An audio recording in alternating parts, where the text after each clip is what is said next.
हुकूमत ने कबायली इलाकों से रिलेटेड 25 जून को एक कमेटी बनाई। उस कमेटी की कन्वीनियरशिप अमीर मुकाम को दी। उस कमेटी ने पहली मीटिंग की 1 जुलाई को और आज दूसरी मीटिंग बुलाई थी। हमारे पास न कंसल्टेशन हुई, न इसकी ज़रूरत है, न ये आईनी और कानूनी दायरे कार में है।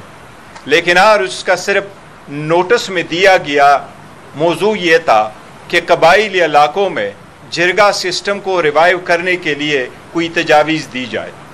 इस वक्त जो हम प्रेस कॉन्फ्रेंस कर रहे हैं, हमारे दाएं बाएं और कड़े हमारे कबायली इलाकों से मुंतखब शुदा नुमाइंदगान, चाहे वो कौमी असम्बली के हैं, चाहे वो सूबाई असम्बली के हैं, वो सारे इस वक्त मौजूद हैं। कबायली इलाका हमेशा से सेंसिटिव इलाका रहा है और इसके हर इक़दाम को हमेशा से नज़ाकत की बुनियाद पर देखा गया है। कबायली इलाकों से 7 MNAs मुंतखब होते हैं और 7 MNAs इस मरतबा मुंतखब हुए थे। उन 7 MNAs में से 5 पाकिस्तान तहरीक इंसाफ के हैं।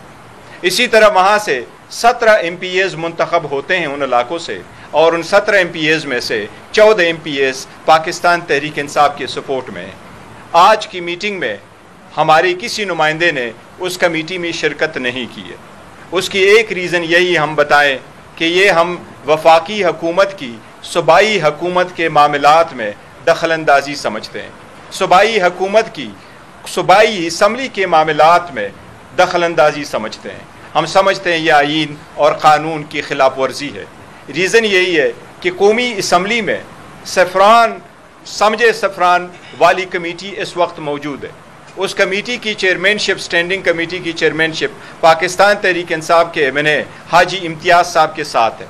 इस कमेटी ने 5वां मीटिंग इसका 10 तारीख को होना है। कभी कोई एजेंडा ऐसा नहीं रहा कि असम्बली ये कंसिडर करे कि कबायली इलाकों के लिए कोई जिरगा सिस्टम को रिवाइव करने के लिए किसी पॉइंट पे गौर व हाउस किया जाए। इसी तरीके से सेनेट में भी सफ़रान की स्टैंडिंग कमेटी मौजूद थी, जिसकी चेयरमैन साहब मरहूम साजिद मीर साहब के पास थी।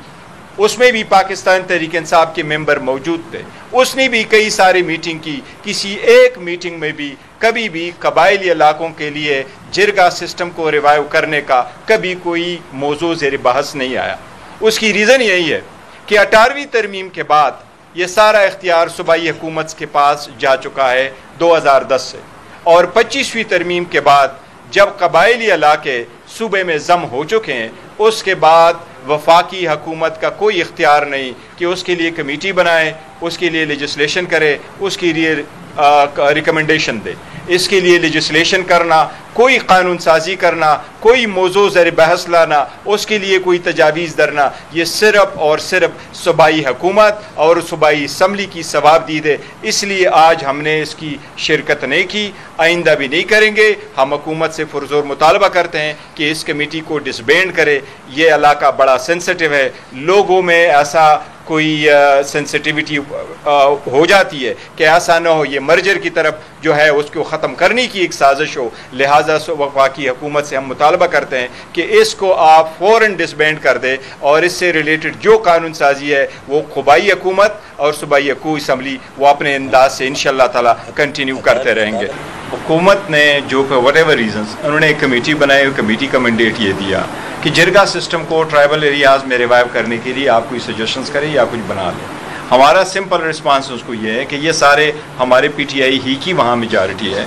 17 में से 14 MNA हम MP हमारे हैं, 7 में से 5 MNA हमारे हैं, सूबाई असम्बली हमारी है। हम कह रहे हैं कि 25वीं तरमीम के बाद ट्राइबल एरिया के लिए कुछ भी सजेस्ट करना, लेजिस्लेशन करना, ये सब कुछ कंप्लीट इख्तियार सूबाई हुकूमत और सूबाई असम्बली के पास है, ना वफाकी हुकूमत ना नेशनल असम्बली के पास है, पीरियड। इसमें कुछ भी वो नहीं कर सकते। लिहाजा हम उनको कहते हैं जब आप इधर बैठते हैं और आप कमेटी बैठते हैं, वरना प्रैक्टिकली तो आपने सफ़रान मिनिस्ट्री को भी इसीलिए डिज़ोल्व किया था कि वो आपका पास मैंडेट नहीं रहा था। लिहाजा हम कहते हैं जब आपके पास ये मैंडेट नहीं है, आप फिर भी कमेटी बनाएं, आप फिर भी लोगों को बुलाएं, तो लोगों में शकूक व शुबहात बनते हैं। ट्राइबल एरिया बड़ा सेंसिटिव है, लिहाजा आप इसको डिसबैंड करे।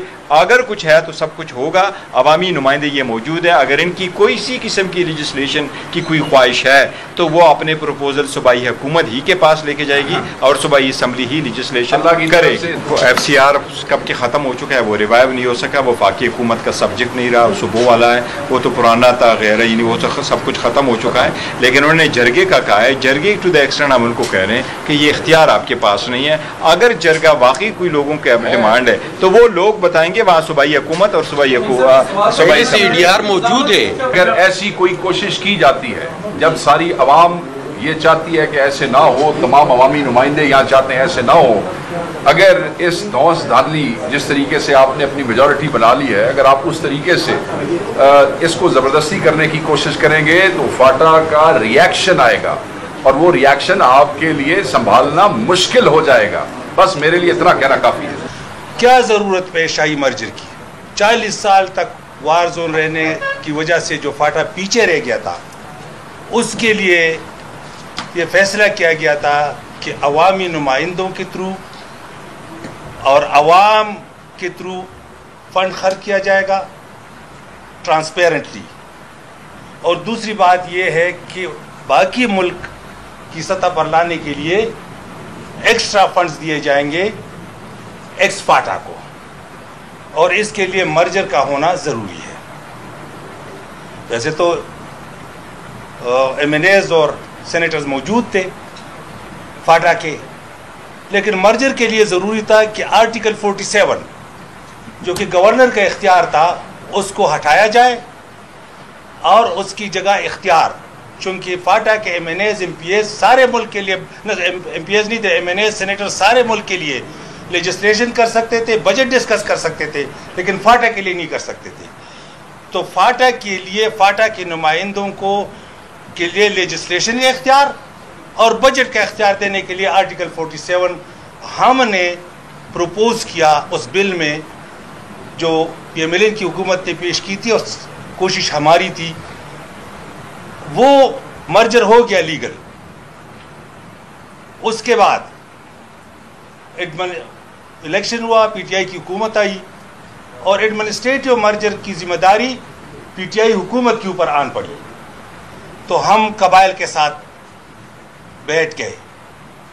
अभी मैं आपको बताता हूं कि उस बिल के अंदर, ये अभी शेख वकास साहब और मेरे और भाई बात करेंगे, 3% चारों सूबों से और 3% और मरकज से फंड्स की भी कमिटमेंट थी।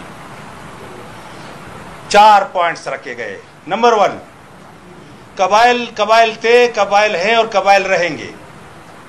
नंबर 2, FCR का कानून उठाया जाएगा। नंबर 3, हम कबाइल की जिंदगी को तब्दील नहीं करेंगे, वो एक कबाइल की तरह जिंदगी गुजारेंगे। और नंबर 4 कि जो बाइला वो सेटल एरिया के मराहत से महरूम थे, वो मराहत एक्सटेंड हो जाएंगे। आज उसके नतीजे में MPAs, सेनेटर्स और MNAs अपने एक्स फाटा के लिए लेजिस्लेशन भी कर सकते हैं और मनी बिल भी डिस्कस कर सकते हैं। मैं सिर्फ ये सवाल इस वक्त करता हूँ कि ये चेयरमैन साहब के साथ बात करेंगे रिगार्डिंग लीगलिटी ऑफ दिस।